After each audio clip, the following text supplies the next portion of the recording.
Bonjour, bienvenue dans cette série de vidéos dans laquelle je vais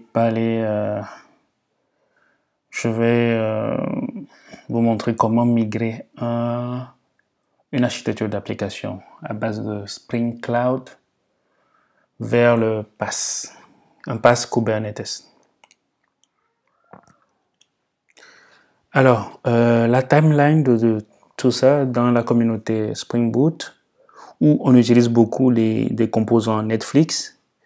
En 2010, Netflix utilisait du AWS. Et on sait tous que sur du AWS, ça a commencé avec les instances EC2. Donc, c'est de l'infra-service.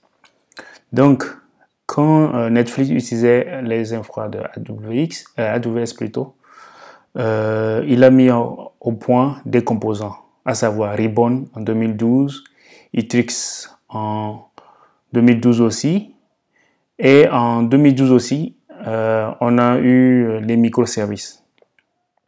Donc, pour faire marcher tous ces éléments, Netflix a développé aussi un composant qui s'appelle Eureka. Ce n'est qu'en 2013 qu'on aura Docker. Donc, vous pouvez voir, avant 2013, Netflix utilisait déjà tous ces composants-là pour interconnecter ses applications sur de l'IaaS, les EC2 de AWS. Ok. Maintenant, après qu'on ait eu Docker en 2013, on a eu aussi Spring Boot. Voilà. Maintenant, quand Spring Boot a été conçu, la partie cloud a repris tous les composants de Netflix dans un package, bon, je ne sais pas s'il faut l'appeler package, qu'il appelle Spring Cloud. Donc, depuis lors, lorsque les gens font une application microservice basée sur du Spring Boot, ben, c'est la stack Spring Cloud qui est réellement utilisée à fond. Donc, ce n'est qu'en 2014 qu'on aura Kubernetes. Donc, vous voyez, donc ça veut dire que avant Docker et Kubernetes, ben, Netflix avait déjà toute une stack que Spring Boot utilisait, on peut dire, bon, utilise jusqu'à maintenant, pour faire une architecture microservice. C'est ce type d'application que nous allons migrer dans un PaaS Kubernetes, dans cette série. Voilà un peu la timeline. Ok, pour les patterns microservices, ce que je vais aborder dans cette série de vidéos, ben, les voici. Donc, j'ai fait très basique, j'en ai pris quelques-unes. Alors, j'ai pris le Discovery. Je l'ai implémenté avec un composant Spring Cloud. J'ai pris l'UI pattern. Alors, pour les expliquer un peu brièvement, dans l'UI pattern, c'est un front qui appelle des API et compose la page finale pour le client. C'est-à-dire, quand vous faites une architecture microservice, vous avez plein de microservices qui fournissent des services indépendants les uns des autres. Donc, il faut un front, quand l'utilisateur vient, ben, lui, il ne sait pas que c'est un microservice, mais vous assemblez tous les, je sais pas moi, les services fournis par tous ces microservices. Ça, c'est le UI pattern. Maintenant, on a le Discovery. Dans le pattern Discovery, les applications doivent s'enregistrer de façon centrale. Bon, il y a plusieurs façons de le faire. Soit c'est les applications même qui s'enregistrent, ou bien c'est le registre qui va découvrir les applications. Avec Spring Cloud, c'est plus les applications qui vont s'enregistrer. Et le registre central essaie de checker chaque fois leur disponibilité. Donc, quand un service cherche un autre service, il vient demander au registre central qui fournit l'info sur l'IP du service recherché et son port. Après ça, on a quoi? Le External API. Voilà. On a l'API Gateway. Cet API Gateway, qu'est-ce qu'il fait? Comme on a plein de microservices, pour que le client qui consomme les microservices, ou bien le front ici qui consomme le microservice, n'ait pas à connaître tous les microservices et leur endpoint. Genre, ça fait si vous avez 5 microservices, ça vous fera 5 URL différents. Pour qu'il n'ait pas à les connaître, le pattern l'a dit, il faut mettre une gateway devant. Donc, les clients, ils ne vont connaître que l'URL de l'API Gateway. Donc, eux envoient les requêtes à l'API Gateway et cette API Gateway, il sait retrouver les services destinataires. Donc, il sollicite le service et il renvoie la réponse. Voilà ce que fait ce pattern. Maintenant, le cross-cutting concerne, alors ici, ce que j'ai plus implémenté, c'est l'externalisation des configurations. Donc, vous voyez, si vous avez plusieurs microservices et qui partagent les configs, ce pattern vous dit de centraliser la configuration. Comme ça, vous modifiez vos confs à un seul endroit. Et tous les microservices ont la même conf. Alors, ici, au niveau du déploiement, il y a plusieurs façons. Donc, si on prend celui-là, il est dit on peut déployer plusieurs services. Quand on finit de développer les microservices, on peut déployer plusieurs microservices dans un nœud. Ou soit on déploie un service par nœud, ou bien on fait du serverless. Un service par conteneur, bon, ça c'est logique, parce que les conteneurs, c'est normalement un seul service dedans. Un service par VM. Et voilà. Donc ici, je l'ai pris pour vous montrer que le déploiement, quand vous êtes dans une instance IaaS, vous pouvez déployer plusieurs instances de votre service, microservice, dans plusieurs VM. Et avec toute la stack, l'intégration se fait correctement. Alors, ce sont les patterns que j'ai implémentés. Maintenant, pour en avoir plus, le lien, il est là. Vous avez tout ça comme, allez, je zoome un peu, à droite. Vous avez l'observabilité, le testing, reliability, le circuit breaker. Bon, j'ai fait simple, je n'ai pas implémenté les trucs compliqués, j'ai implémenté les trucs de base. Donc, à droite ici, vous avez tous les patterns. Et voilà. Voilà, si vous voulez en savoir plus. Ok. Voilà. Ok, voilà un peu l'écosystème Spring Cloud. Si vous voyez bien, ça intègre plein de choses, plein de choses. Je ne les ai pas tous testés. Je me suis promis de tous les tester un jour, mais bon.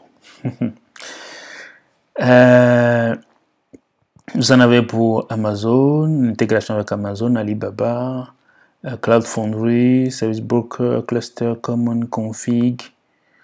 Bref, voilà, pour tous les patterns que vous avez dans la charte, on peut dire, des microservices, pour tous les patterns, vous avez un composant Spring Cloud qui l'implémente. Voilà un peu. Donc, l'application que j'ai mis en place pour faire ma migration, voilà un peu son architecture. Tout ce qui est en vert, c'est avec du Spring, bon, disons vert clair, sauf la base de données, c'est avec du Spring Cloud. C'est-à-dire, ici, j'ai une gateway pour implémenter le pattern gateway. Après, j'ai des microservices en Spring Boot qui, pour le discovery, s'enregistrent au niveau du console. Bon, je n'ai pas utilisé Eureka de Spring Cloud. Bon, je voulais changer un peu. Alors, donc, c'est console qui implémente le discovery. Donc, les microservices ici s'enregistrent au niveau de console. La gateway, microservice 1, microservice 2, eux tous s'enregistrent là et ils se découvrent de façon transparente avec la gateway. Maintenant, pour la conf centralisée, alors j'ai utilisé Spring Cloud Config. J'aurais pu utiliser aussi Consul. Quoique, j'aurais pas dû utiliser Consul et utiliser Eureka. Mais bon, c'est pas grave. Et pour la conf, donc, c'est Spring Cloud Config. Spring Cloud Config vous donne deux options. Vous pouvez mettre vos fichiers sur un disque, quelque chose comme ça, ou bien l'externaliser sur GitHub. J'ai pris l'option de GitHub. Comme ça, vous pouvez versionner vos confs. Voilà un peu l'architecture de mon application. J'ai oublié la base de données. J'ai une base de données Mongo. Et l'application, c'est un truc simple. Hein. J'ai trouvé un gars qui a un dépôt sur Git où il a des pays. Les pays, leur langue, leur population et tout ça. Bon, j'ai juste pris 2 ou 3 éléments. J'ai intégré 2 ici, population et langue. J'ai intégré le pays et puis le drapeau dans le second. Comme ça pour avoir mon architecture microservice, un truc que je peux tester. Voilà un peu pour l'architecture. J'allais oublier, j'ai un front Angular pour le UI pattern. Donc le front Angular, il envoie ses requêtes à la gateway aux 2 microservices et puis il donne une interface très basique. Je n'ai même pas fait beaucoup d'efforts, j'ai juste mis les choses là-bas en vrac, juste histoire de tester l'application. Voilà un peu ce que ça donne l'application. Donc par défaut, je mets le pays dans la configuration centralisée et quand je vais sur la page, cette partie c'est fourni par le premier microservice et celle-là c'est fourni par le second microservice. Un peu, voilà. Donc le premier il sert le pays avec le drapeau, donc c'est lui qui gère la partie drapeau. Le second il renvoie la population mais en même temps le drapeau. Donc ça veut dire que le second a besoin d'envoyer des requêtes chez le premier pour pouvoir avoir le drapeau. Je sais que c'est pas très utile, mais c'est juste pour pouvoir faire communiquer les microservices et voilà. J'aurais pu réutiliser le drapeau là ici, mais bon. Pour que mon architecture soit intéressante, je demande au second microservice de demander au premier le drapeau du pays que lui là en config par défaut. Voilà. Ok. Parlons maintenant de la migration. Pour la migration, les grosses boîtes ont fait des études. Ils ont défini 5 étapes, 5 façons de migrer. Ils appellent ça les 5 R. Le premier, c'est du rehost. Dans le rehost, vous prenez l'application telle qu'elle et vous le mettez dans le pass. Comme moi, je vais vers le pass, donc je vais plus parler du pass. Donc, vous faites abstraction de vos EC2 et tout ça. Vous prenez l'application, vous déployez dans le pass. Le refactor. Dans le refactor, vous essayez de commencer par profiter des fonctionnalités qui sont dans le pass en faisant sauter quelques composants, en réutilisant des trucs dans le pass. Alors, le revise. Dans le revise, vous réécrivez une bonne partie de vos applications en tenant compte de tous les avantages que vous apporte le pass. Ah non, ça c'est plutôt le rebuild. Oui, le rebuild, vous rebuildez carrément l'application en prenant en compte tout ce que vous apporte le pass. Le revise aussi, c'est un peu comme le refactor. Vous intégrez des fonctionnalités du pass dans votre existant. Le replace, carrément, vous jetez ce que vous avez. Vous essayez de trouver des applications qui sont déjà dans le cloud et vous les achetez, qui font la même chose. Voilà. Donc, en faisant la migration, on va passer un peu par ces étapes et on verra ce que ça donne. Voilà un peu pour l'introduction à l'application. Alors, j'ai le dépôt ici avec mon application. Le rythme, il est un peu mal fait. Voilà, j'ai un config server. Après le config server, j'ai le front Angular, j'ai les 2 microservices. J'ai une gateway qui est là.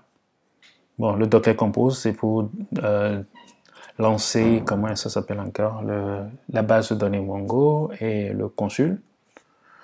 Et voilà un peu ce que ça donne. Donc on a quelque chose comme ça.